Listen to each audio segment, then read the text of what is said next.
بص يا اخويا، انا عسكري زيك ودخلت 2 مركز تدريب ومنهم مع ضباط الصف. فتعال اقول لك ايه اللي تاخده معاك وانت رايح مركز التدريب، وكمان تاخد فلوس معاك قد ايه، وايه القفل اللي انت تاخده وانت رايح مركز التدريب، والموبايل بيخش ولا لا. واقول لك كل حاجة هتحتاجها وانت رايح الجيش، وكمان تقدر تاخد ادوية معاك ولا لا، ولو ما عرفتش تدخلها ايه البديل ليها. بص يا معلم، الشنطه اللي انت هتاخدها معاك وانت رايح مركز التدريب هقول لك تحط فيها ايه بالظبط. تعالى نمسك جسمك واحده واحده. اول حاجه راسك فيها ايه؟ شعرك. هتحتاج ايه لشعرك هناك؟ هو شامبو بس، هو ده اللي هتحتاجه. واكياس شامبو، ما تروح لي بعلبه، لان علبه الشامبو اللي هي الكبيره دي بقى هتروح هناك هتتاخد منك. عارف ان في واحد هيروح يصدر دماغه ويروح يخش براسه في مركز التدريب بعلبة شامبو وهتترمي منه. اديني قلت لك خد اكياس شامبو. انزل بقى من راسك كده، تعالى على دقنك. هتحتاج طبعا مكن حلاقة وكريم حلاقة وفرشة حلاقة. مكن الحلاقة بقى خد لك بتاع 15 مكنة حلاقة كده، لان انت لو زودت عن كده هياخدوا منك الزيادة يرموها لك. وهات اي نوع مكن حلاقة، وكمان انت في مركز التدريب مكنة الحلاقة هتقعد بيها 4 ايام، في ناس بتقعد بيها بال10 ايام. فاهم؟ انت دقنك كده كده بتكون صغيره، فانت بتحلقها كل يوم، مش لازم يعني تروح تاخد لي باكيت مكن حلاقه. برضه هيجي واحد دلوقتي يخش براسه يقعد يقول لي طب ينفع اخد معايا مكنه حلاقه كهرباء؟ هقول لك لا، ان ممنوع اي حاجه كهرباء او شاحن او اي حاجه تخش مركز التدريب.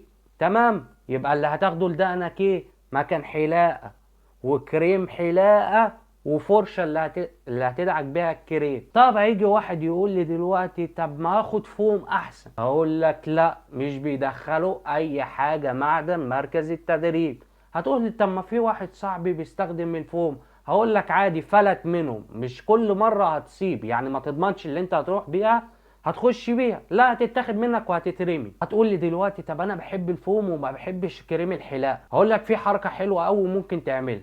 انت الفوم مش هيرضوا يدخلوك بيه من على البوابه وانت داخل مركز التدريب، بس هتلاقيه بيتباع جوه في الكانتين. فلو انت مش عايز تجيب كريم حلاقه، روح واشتري من هناك الفوم، بس اوعى تروح بفوم لان هيترمي منك.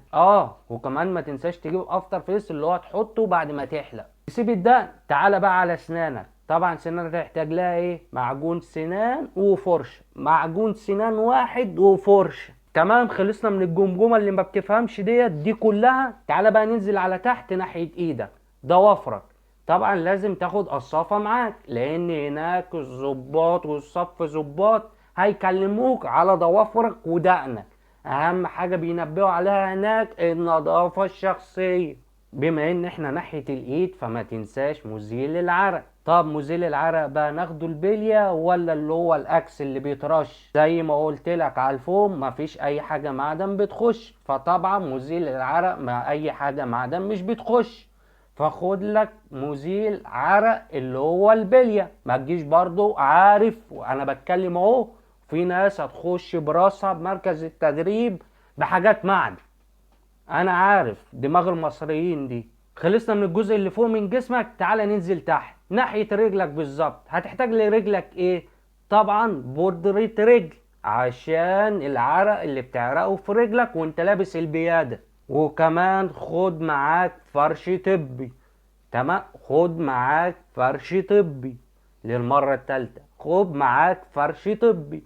وصح، في حاجة مهمة لازم تاخدها معاك وهي استك للتقفيز. اهو الاستك ده، شايف الاستك ده ده مهم اوي، هتحتاجه اوي اوي اوي اوي، وهتستخدمه كل يوم طول وانت في مركز التدريب. هتقول لي هعمل بيه ايه؟ ده استك تقفيز هتقفز بيه رجل البنطلون. طبعا هناك هتعرف ازاي تقفز رجل البنطلون، هم هيعلموك كده. احنا خلصنا من جسمك كله والحاجات اللي هتحتاجها لنظافتك الشخصية، ودي حاجات مهم. وكمان اوعى تنسى الليفة والصابونة. اوعى تنسى ايه؟ الليفة والصابونة. طيب في هدوم داخلية ناخدها معانا؟ بوكسرات بس او شراب بقى، شوف انت عايز ايه. البوكسرات عادي بتخش مراكز التدريب، ولو عايز تاخد فوطة معاك خد، والاحسن انك تاخد فوطة معاك. هما كده كده هناك بيسلموك فوطة وشبشب وملاية وبطاطين، فمش لازم تاخد الحاجات دي معاك، هما هناك هيسلموها لك وجديده. في شويه حاجات كده هتحتاجهم هناك زي ابره وخيط، لان حاجات الجيش هتلاقيها بتتقطع كتير فهتحتاج الابره والخيط. كمان ما تنساش المناديل، وخد معاك معلقه عشان في مراكز تدريب وانت في الميس ما بيكونش في معلقه فتحتاج المعلقه. في حاجه مهمه كمان وهو الكشكول والقلم، لازم تاخد معاك كشكول وقلم لان انت هتحتاجهم كل يوم هناك في الطابور التعليمي. انت ليك كل يوم من الساعه 9 او من الساعه 10 الصبح لغايه الساعه 2 طابور تعليمي، ده بتتعلم فيه، فلازم يكون معاك كشكول وقلم. نيجي بقى للسؤال المهم، الاقفال والسرقه. وفي ناس تقعد تقول لك خد بالاربع والخمس اقفال، انا مش عارف ليه الاقفال دي كلها.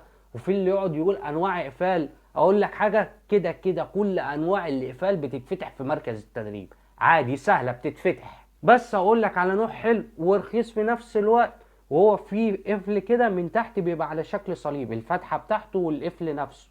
بص انا اوريهولك احسن اهو، هو ده شكل، بيبقى على شكل صليب من تحت، والمفتاح بتاعه اهو اهو.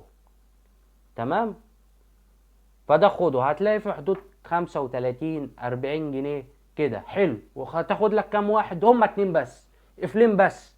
اللي يقول لك اكتر من كده طنشه، هما اتنين اللي هتحتاجه. واقول لك حاجه، انا لغايه دلوقتي عمال استخدم في واحد بس، هو واحد بس اللي بستخدمه، ما استخدمتش التاني ولسه مقفول وفي علبته. قبل بقى ما ننقل لحته تاخد معاك كام وانت رايح مركز التدريب، في حاجه مهمه. في واحد هيروح بازازه ريحه، هيعمل ناصح زي الناصح الاولاني اللي بيخش براسه في مركز التدريب وهو معاه حاجه معدن. احب اقول لك ازازه الريحه مش بتخش، بس في حل تاني، في ازاز الريحه اللي هي الصغيره ديت البليه دي بتخش. وفي اماكن ما في اماكن تدريب ما بتدخلهاش، بس على الاغلب هتخش اهي، زي دي كده، شايف دي اهي اهي، بتخش دي. تمام، عشان ريحتك تكون نظيفة وتكمل ايه على نظافتك الشخصية كده، وانا اهتميت بكل حاجة، فروق على نفسك. ايه اللي بقى اللي ناقص لك دلوقتي في الحكاية دي كلها؟ تاخد معاك كام وانت رايح مركز التدريب؟ الموبايل بيخش ولا لا؟ وكمان الادوية بتخش ولا لا؟ اولا تاخد معاك فلوس كام؟ دي انا ما اقدرش احسبها لك ولا حد يقدر يحسبها لك، دي بتعتمد على مصاريفك في اليوم. شوف انت هتقدر تأدي نفسك في اليوم في مركز التدريب بكام. شوف بس خلي كبيرك قوي قوي قوي وانت بتصرف في مركز التدريب يكون 30 40 جنيه، لان انت هناك خلاص دلوقتي مراكز التدريب يتطبق عليها تقعد 90 يوم، انت ما بتقعدش ال 90 يوم كاملين، انت ممكن اخرك كبيرك قوي 70 يوم او 75 يوم. تمام. وفي فترة الشتاء ديت يعني مركز التدريب ما بتطولش قوي، بيبقى اخرك 45 يوم 40 اقل. في الصيف بقى هي المركز التدريب بتكون اكتر، بتقعد بتعدي ال60 يوم. فانت احسبها كده، خلي نظام لنفسك كل يوم تصرف 40 او 30 جنيه، عشان عارف اللي في ناس برضه هتخش براسها وهتقعد تكرت هناك وتصرف وتعمل معلمين وهتيجي تتزنق في الاخر. اسمع انا مجرب. بس يعني لو عايز رقم تقريبي خد لك بتاع 4000 جنيه كده. الموبايل بقى بيدخل ولا لا؟ الموبايل من الاخر مش بيخش في مراكز التدريب. هتقول لي ازاي؟ ده في واحد صاحبي داخل ومعرفش ايه. اقول لك لا، مفيش حاجه بتخش، ده هتلاقيه في قوه اساسيه. قوه اساسيه مركز التدريب غير القوه الاساسيه. هو في مركز التدريب اهم حاجه بيدوروا على الموبايلات، واللي بيتقفش هناك بيتسجن. اخد معاه ادويه ولا لا؟ على الاغلب هي بتترمي، على الاغلب يعني. بس هم اهم اتنين هتاخدهم معاك، هو علاج للبرد، يعني برشام للبرد، لان هو انت هيجيلك برد، انا بطمنك اهو، يعني ربنا يحفظنا كلنا، بس هيجيلك برد عشان الصبح هتتقل وبالليل هتخفف الهدوم فهيجيلك برد. فاهم حاجه؟ تاخد برشام للبرد، تمام، بنادول بقى اي حاجه من ديت، وكمان مسكن. وتالت حاجه مرهم للتسلخات، عشان دي هتجيلك برضه. شايف؟ اهم 3 حاجات قلت لك عليهم اهو، برد، مسكن، مرهم للتسلخات. تمام. طيب لو جبت الحاجات ديت وخدوها رموها مني وانا داخل مركز التدريب، اتصرف ازاي؟ بص، اولا هو اغلب مراكز التدريب دلوقتي بيبقى فيها عيادات، فهم انت روح لهم هناك هيدوك علاج. لو جالك مثلا البرد من الاخر مش هيدولك، بس ممكن يتعاطفوا ويدولك. تمام. انت كده كده اي مرض بيجيلك هناك بتروح العياده او بيطلعوك مستشفى. طيب لو الحل ده منفعش وما ادونيش اي علاج، البرد بقى يا معلم هتضطر ترجع للطريقه البدائيه اللي كان بيستخدمها اجدادك، وهي تروح تستحمى بميه سخنه وتيجي تنام على السرير وتستغطى بكل البطاطين لغايه ما تعرف. طب دلوقتي نيجي للتسلخات اللي هتجيلنا ديت، اتصرف فيها ازاي؟ لو ما لقيتش مرهم للتسلخات ففي حل بديل. عارف بودرة الرجل اللي انت جبتها لرجلك؟ هاتها ودعك بيه، هتلاقي الدنيا تمام شغال. الجيش قالك اتصرف، هتلاقي حاجات انت جوه، هتلاقي نفسك بتتصرف وبتخترع. فاهم؟ فده ايه؟ حاجة بديلة لايه؟ لمرهم التسلخات. تمام كده، انا كده اكون خلصت. انت بقى لو احتجت اي حاجة تاني انزل في التعليقات واسألني فيها وهرد عليك بكل بساطة.